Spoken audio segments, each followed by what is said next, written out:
सीखो plus classes के matric परीक्षा 2026 का एग्जाम होने वाला है, जिसमें ये फिजिक्स के 50 क्वेश्चन का कलेक्शन आपको दिया गया और यह चौथा वीडियो। इससे पहले हमने 2 बायोलॉजी और 1 फिजिक्स का डाला और ये चौथा है, ठीक है। और इसमें आपको पूरे प्रीवियस ईयर के प्रश्नों का कलेक्शन आपको मिलता है, ठीक है। तो चलते हैं पहला क्वेश्चन से। मानव नेत्र में किस प्रकार का लेंस पाया जाता है? जो मानव का नेत्र होता है उसमें कौन सा लेंस होता है? तो उसमें उत्तल लेंस होता है, ठीक है। दूसरा क्वेश्चन, एक गोलीय दर्पण की फोकस दूरी प्लस 20 सेंटीमीटर है, तो गोलीय दर्पण कैसा होगा? तो प्लस है, इसका मतलब ये आपका धनात्मक है, तो धनात्मक किसका होता है? उत्तल दर्पण का, ठीक है। तीसरा क्वेश्चन, तालाब का जल कम गहरा दिखाई देने का कारण क्या है? देखिए, वास्तविक से कम दिखाई देता है, उसका कारण क्या है? अपवर्तन, ठीक है ना। क्या कारण है? अपवर्तन। अगला क्वेश्चन आपका है कि एक प्रयोग में अवतल दर्पण द्वारा किसी बिंब मतलब वस्तु का प्रतिबिंब एक पर्दे पर प्राप्त किया जाता है। दर्पण की फोकस दूरी को निर्धारित करने के लिए प्रयोगकर्ता को क्या मापने की जरूरत है? तो क्या मापेगा? दर्पण और पर्दा के बीच की दूरी या दर्पण और वस्तु के बीच की दूरी। ये दोनों ऑप्शन होगा। ऑप्शन क्या हो जाएगा आपका? सी, ठीक है। अगला क्वेश्चन है, गोलीय दर्पण के परावर्तक पृष्ठ की वृत्ताकार सीमा रेखा का व्यास क्या कहलाता है? ठीक है, तो ये क्या कहलाता है? तो ये कहलाता है गोलीय दर्पण का द्वारक। क्या कहलाता है? गोलीय दर्पण का द्वारक। अगला क्वेश्चन आपका है क्वेश्चन नंबर 6, गोलीय दर्पण के परावर्तक पृष्ठ के केंद्र को दर्पण का क्या कहा जाता है? ठीक है ना, जो केंद्र होता है तो उस दर्पण को क्या कहा जाता है? ध्रुव कहा जाता है। क्या कहा जाता है? ध्रुव, ठीक है। क्वेश्चन नंबर 7, अवतल लेंस की क्षमता होती है। अवतल लेंस की क्षमता क्या होती है? देखिए, अवतल लेंस की क्षमता ऋणात्मक होती है। पहला क्वेश्चन में देखिए, उत्तल का धनात्मक और अवतल का ऋणात्मक। अगला क्वेश्चन आपका है क्वेश्चन नंबर 8, एक अवतल दर्पण की फोकस दूरी 20 सेंटीमीटर है। एक वस्तु दर्पण के ध्रुव से 30 सेंटीमीटर की दूरी पर रखी है, तो प्रतिबिंब कहाँ बनेगा? तो देखिए, यहाँ पर आपको दिया है 20 सेंटीमीटर और प्रतिबिंब बनता है आपको 30 सेंटीमीटर। इसमें किसका यूज हो जाएगा? 1/v plus 1/u equal to 1/f।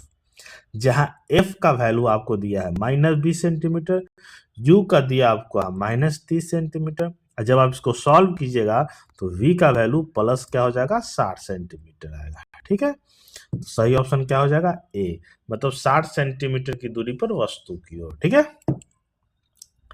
अगला क्वेश्चन 9, किसी वस्तु से प्रकाश निकलता है उससे क्या कहा जाता है? ठीक है ना, तो जो प्रकाश निकलता है उसको क्या बोलते हैं? प्रकाश स्रोत। पहला ऑप्शन हो जाएगा 9 का ए। अगला क्वेश्चन है, फोटोग्राफिक कैमरा जो हम कैमरा यूज करते हैं उसका अभ्रदर्शक क्या होता है? तो फोटोग्राफिक कैमरा का जो अभ्रदर्शक होता है वो क्या होता है? उत्तल लेंस। कौन सा होता है? उत्तल लेंस। अगला क्वेश्चन, क्वेश्चन नंबर 11, प्रकाश तरंग का उदाहरण है। प्रकाश तरंग के किसका उदाहरण है? तो प्रकाश तरंग किसका उदाहरण है? ऑप्शन दिया हुआ है, तो सही ऑप्शन क्या हो जाएगा? विद्युत चुंबकीय तरंग, ठीक है। आप इसको देखते रहिए और समझते रहिए कि कहां तक आपकी तैयारी हुई है। अगला क्वेश्चन आपका है कि दंत विशेषज्ञ किस दर्पण का उपयोग मरीजों के दांतों का बड़ा प्रतिबिंब देखने के लिए करता है? ठीक है ना, तो बड़ा प्रतिबिंब देखने के लिए किसका उपयोग करता है? अवतल दर्पण में। किसका? अवतल दर्पण का, ठीक है। अगला क्वेश्चन है, कौन सा लेंस अपसारी लेंस भी कहलाता है? ठीक है ना, तो कौन सा अपसारी कहलाता है? अपसारी लेंस कौन सा होता है आपका? अवतल लेंस। अगर अभिसारी बोलता है तो उत्तल लेंस, ठीक है। अगला क्वेश्चन 14, गोलीय दर्पण के ध्रुव और फोकस के बीच की दूरी को कहते हैं, क्या कहा जाता है? तो गोलीय दर्पण के ध्रुव और फोकस के बीच की दूरी को हम क्या बोलते हैं? फोकसांतर। क्या बोलते हैं? फोकसांतर, ठीक है। अगला क्वेश्चन है, वक्रता त्रिज्या r और फोकस दूरी f में संबंध बताइए। ठीक है ना, तो ये एक फॉर्मूला है, ठीक है। तो ये क्या होता है? f बराबर r/2। क्या होता है? f बराबर r/2, ठीक है। अगला क्वेश्चन 16, उत्तल लेंस द्वारा काल्पनिक प्रतिबिंब बनता है जब बिंब मतलब यहाँ वस्तु की बात है, बिंब कहाँ होता है, तो कहाँ होता है, फोकसांतर से कम दूरी पर होता है, तब वस्तु का प्रतिबिंब क्या बनता है, काल्पनिक बनता है। ठीक है, अगला क्वेश्चन है, लेंस की क्षमता होती है, क्या होती है, तो देखिए लेंस की क्षमता क्या होती है, फोकस दूरी के व्युत्क्रम होता है, उल्टा होता है। ठीक है ना, लेंस की क्षमता फोकस दूरी की व्युत्क्रम होता है, या फोकस बराबर 1/p हम लोग लिखते हैं। ठीक है, अगला क्वेश्चन आपका, उत्तल दर्पण के सामने एक वस्तु को रखा गया जिसका प्रतिबिंब की प्रकृति कैसी होगी, तो देखिए जब उत्तल दर्पण के लिए रखते हैं तो कौन सा होता है, काल्पनिक होता है। कौन सा होता है, काल्पनिक होता है। ठीक है, अगला क्वेश्चन है, किसी लेंस की क्षमता -2d है तो इसकी फोकस दूरी क्या होगी, तो देख लेंस की क्षमता फोकस दूरी बराबर होता है 1/p, इसको हम लिख सकते हैं 1/-2d। ठीक है, जहां यहाँ पर 2 दिया हुआ, इसको जब हम सॉल्व करेंगे तो ये हो जाएगा -0.5 मीटर हो जाएगा, मीटर में आएगा। ठीक है, तो ऑप्शन क्या हो जाएगा आपका, डी ऑप्शन हो जाएगा। ठीक है, अगर इसको सेंटीमीटर में बदलते तो 50 सेंटीमीटर होगा। ठीक है, अगला क्वेश्चन है, निम्नलिखित में से किसका अपवर्तनांक सबसे अधिक होता है, ठीक है ना, तो सबसे अधिक अपवर्तनांक किसका होता है, हीरा का होता है। अगला क्वेश्चन है 21, निम्नलिखित में से किस लेंस को अभिसारी लेंस करते हैं, क्वेश्चन बार बार आपसे पूछा जाता है, तो अभिसारी लेंस किसको बोलते हैं, उत्तल लेंस को अभिसारी लेंस बोलते हैं। ठीक है ना,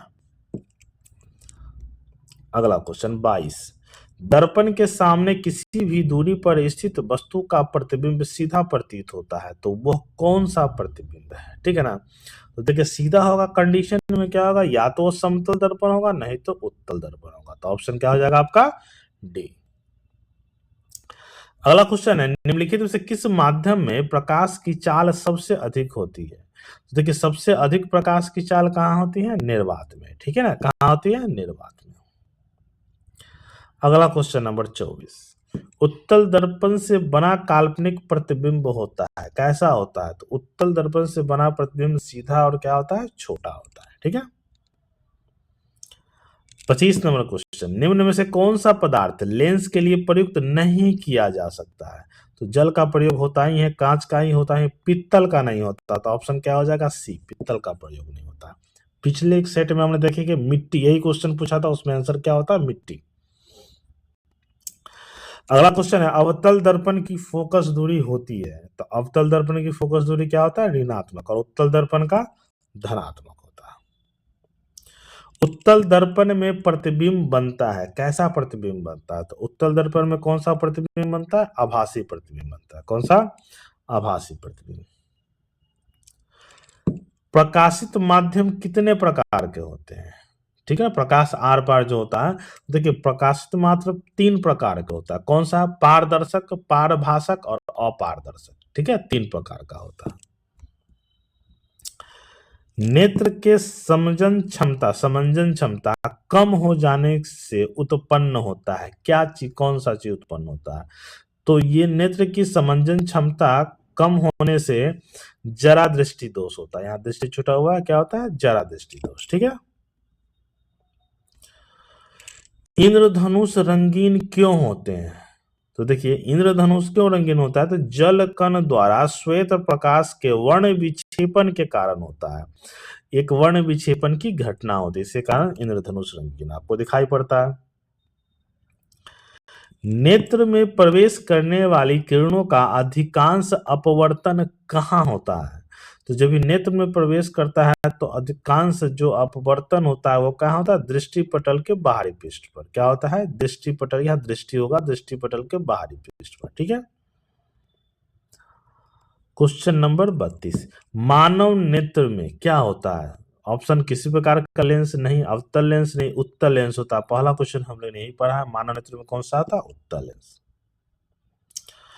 अगला क्वेश्चन है, मानव नेत्र वस्तु का प्रतिबिंब निम्न में से किस भाग पर बनता है, तो वस्तु का जो प्रतिबिंब बनता है वो मानव किस, रेटिना, जिसको हम परितालिका बोलते हैं, वहां बनता है वस्तु का प्रतिबिंब।